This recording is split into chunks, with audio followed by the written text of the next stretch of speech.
Hello, hello. It is Claire here with another video. Welcome to the Pricey Academy YouTube channel where we talk about all things for love dealers. If you are not subscribed, go ahead and click that button and hit that bell so you know when we do post.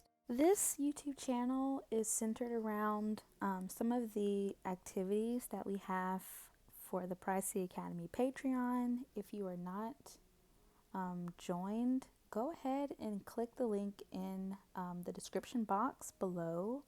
We do have two tiers that are specifically for you. We have the performer tier, which is basically for all types of love dealers, sex workers, and then we also have the professional tier, which is for love dealers that are striving to succeed in business and financing and entrepreneurship and things like that. So let's just go ahead and get into the topic of today. This video will be a review of our watch party where we watched the movie Memoirs of a Geisha, which was, it came out in 2005. But every week we host a party, a watch party, and we'll watch a movie together. And basically our film reviews, they're here to help foster us on our journey to becoming successful love dealers. Learning through film is one of my favorite ways to perfect my skills with love dealing. So I'm hoping that you ladies can just, I hope that these reviews can help foster you on your journey and allow you to learn new things and gain new perspectives on certain things that we have to deal with love dealing. So let's go ahead and get into some of the things that I just want to discuss from Memoirs of a Geisha. Just a disclaimer, this video will be including spoilers, so if you have not watched it, go ahead and watch it. It's on Netflix. And it is also available on YouTube. You can rent it for like $4. But yeah, so there will be spoilers in here. And let's go ahead and get into this movie review. So the story opens up with Chio being a young age of 9. I think they said the year of the rooster. She lives in a remote fisherman village in Japan, and her mother falls ill, leaving her father to sell her and her older sister for medicine for their mother to get better. So as they are being sold, Chio is brought to a geisha house and her sister is sold to a brothel, which is basically the red light district, which in all types of cultures, we all know that's basically where the prostitutes are. I thought that this scene was pretty sad, but it was very telling of the times. This whole story is basically human trafficking put in an elegant way. Yes, of course, her mother was sick and her father needed the money, but it's just sad. And this is just telling of what families used to do a lot back in the days, and also nowadays. It's basically just human trafficking, and you're basically selling your daughter into slavery, and it's pretty sad. So I just find that this parallels very correctly with our society. How basically when you are desperate, when you are in need, you will go to desperate measures to, survive. Chio is brought to the geisha house. She's brought to the Hanimachi, and this is where she meets her new caretakers. So the first thing I want to talk about is the transformation that Chio has made to being Sayuri. Her transformation was very cathartic, very sad, with her losing her sister running away without her, both of her parents dying, just her losing her and becoming a slave. She meets the chairman, who she instantly falls in love with, and she has to be a geisha in his world. So that's basically how she embarks on her journey of becoming a geisha. And I find her transformation, it's a very interesting perspective of how sex workers, they will use their goals to dissociate from the lifestyle that they're living. They will go through the pain, go through, sacrificing certain things like love, sanity, peace of mind, in order just to survive. But also, I find that what made Sayuri such a great geisha was that she always held on to her childlike exuberance. And I found that by her always being witty and joyful and just, exuberant, it caught the attention of a lot of the affluent males in that community at that time. And it was kind of like her release into her own fantasy world. Because of the trauma that she experienced, she definitely had to abandon her childlike dreams and memories in order just to survive, in order to not lose her sanity. She had to use her goals, which was to first, it was to find her sister. She thought that she could run away. And then the next thing was, okay, well, I'm just going to become a geisha in the Mr. Chairman's world in order for me to find happiness. From her using her goals to dissociate in order to being a geisha in the Mr. Chairman's world, that really pushed her into becoming the geisha that was the most, renowned geisha in the Hanamachi. Of course, this story is fiction. It is a novel, and the book is really, really good. I actually think the book is better than the movie. Her transformation from the little girl Chiyo to the most famous, most successful geisha in the world, in the Hanamachi, Sayuri. The next topic that I wanted to discuss about Memoirs of a Geisha was the forbidden trope, which is love. I find it very interesting how the movie parallels well with the sex work industry today. How basically, being in love is kind of, contradictory in this lifestyle. I mean, it's kind of like being a drug dealer and you're doing the drugs. Like, that's just bad business. So I find it very interesting how there were love interests of three of the most important women in the story. There was Chiyo, her love interest was the chairman. Mamiya, her love interest was her Danna, which was the baron. And then Hatsumomo, her love interest was Koichi. And I think he was a delivery boy for the Hanamachi or the geisha houses or whatever. Basically, I find that it just tells the story of how when you are a sex worker, I mean, being in love is just like bad business. You have to be in control of your emotions. Even if even if you do fall for someone, you can't exactly, a lot of us feel that we can't express that love because of what we do, or because we fear that we'll be taken advantage of, or we just feel like it's just bad business. So I felt like that was a huge motif of this whole movie. It's just the forbidden love. Like, that was just the forbidden fruit, the big no-no. That is very telling of what women go through as sex workers even today. Next, I will talk about the rise and the fall of Hatsumomo. What led to her fall? I feel that Hatsumomo, she was very beautiful, very elegant, very striking features, and very witty and fun and funny, very great personality, but she was very ugly inside. And I feel like that was her, which is what led to her ultimate downfall. I personally feel what led to her downfall was a mixture of things.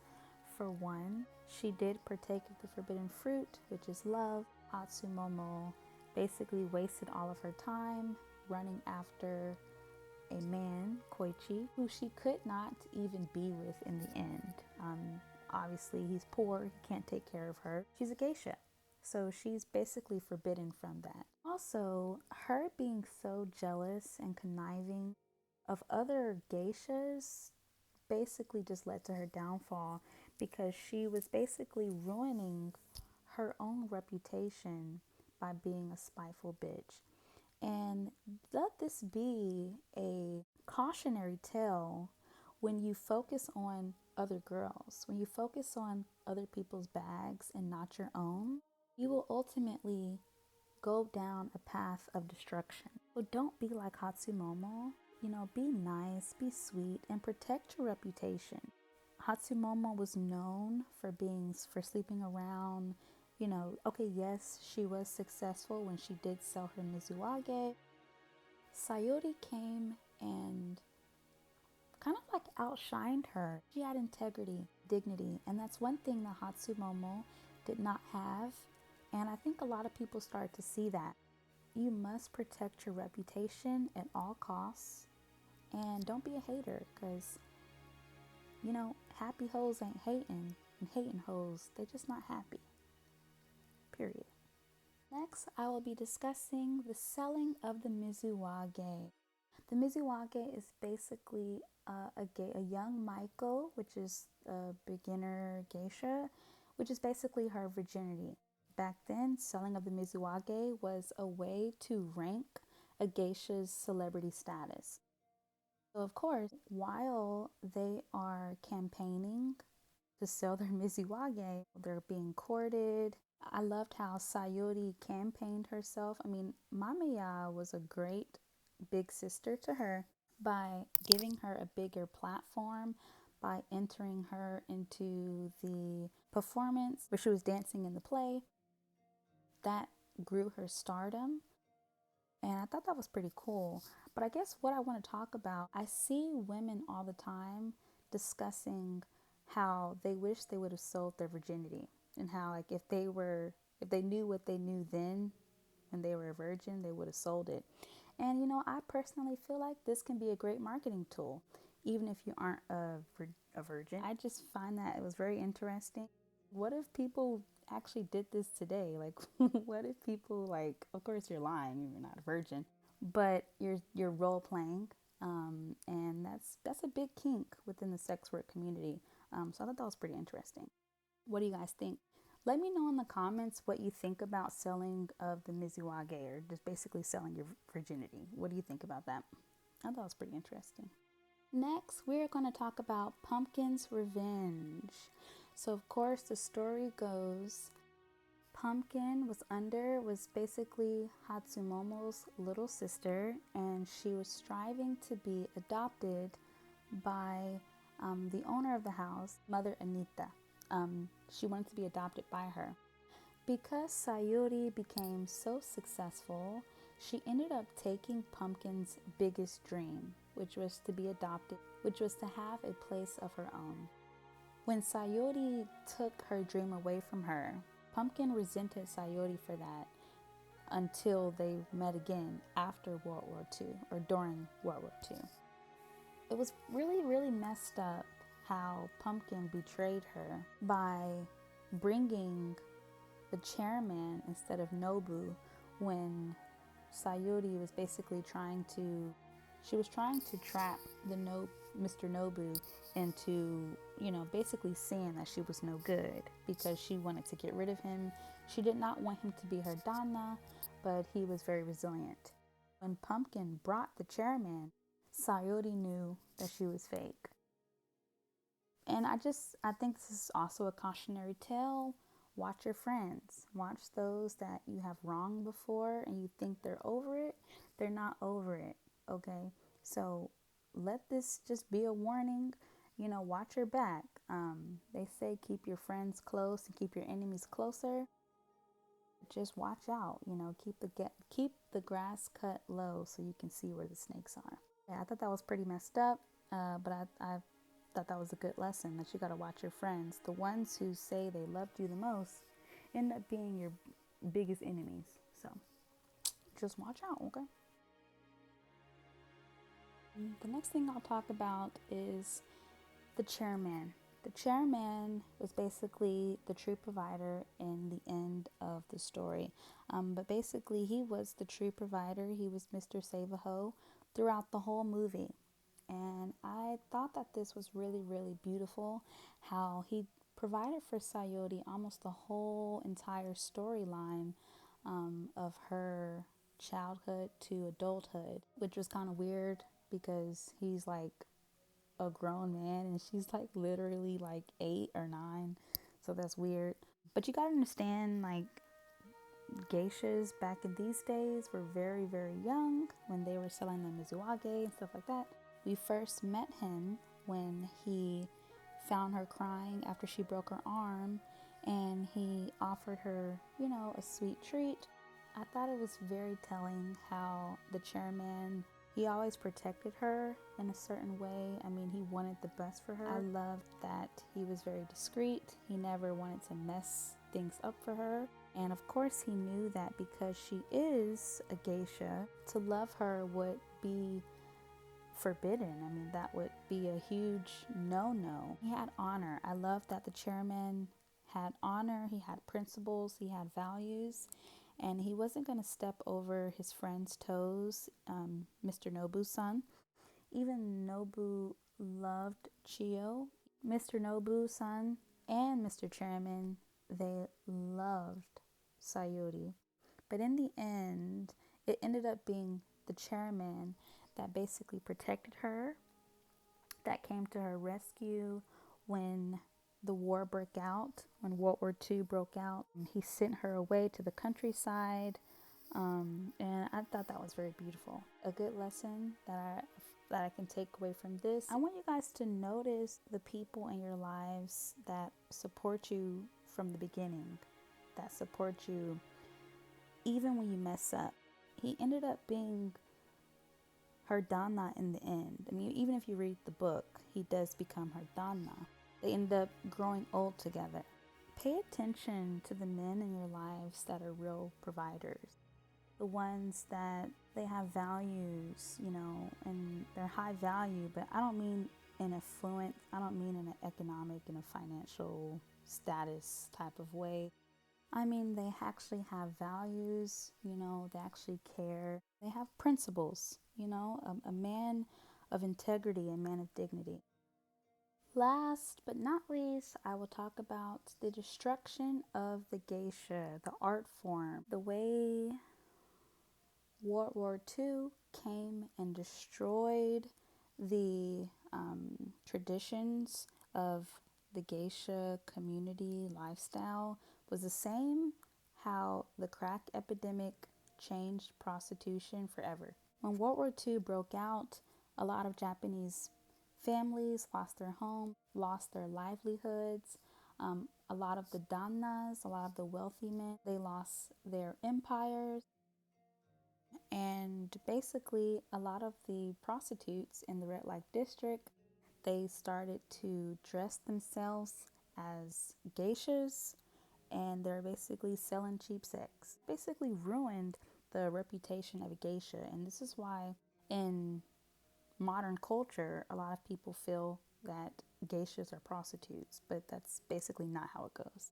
The same is, to me, I think it parallels well with how the crack epidemic basically ruined whole culture. Back in the day, prostitutes, hookers, like that was seen as a, you know, being pimp in a whole lifestyle. That was like, it was like a badge of honor, you know, it was pricey. And then after the crack epidemic, you just saw women selling themselves for like $5, you know, doing anything and everything for their next fix. You know, it was really sad, and it really,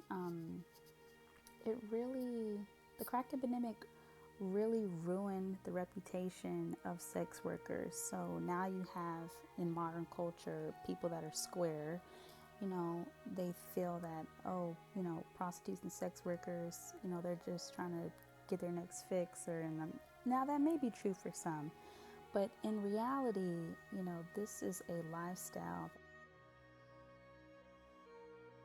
that is only called by the few. Many are called, but few are chosen, because this lifestyle is not for anybody, not just for anybody. And I feel the same way about geishas. You can put on the mask, and you can put on the lipstick and a kimono, but that does not make you a geisha. You have to go through years of training. You have to go through, initiation rituals. You have to go through classes and going through geisha school. And so, yeah, those are just a few things that I took from Memoirs of Geisha. Just to let you guys know, when I was in 7th grade, I used to watch this movie every single day for a whole year. I know this movie like from beginning to end. I know all the words. But yeah, I hope you guys enjoyed this movie. If you do have a film suggestion for the next watch party, go ahead and comment below what movie you want us to review next. And yeah, I love you ladies so much. Make sure that you are keeping abreast with the lessons on the Patreon. And if you are not joined, go ahead and join. The link is in the description box below. I will talk to you ladies later, and stay uplifted, stay motivated, and yeah, cheers.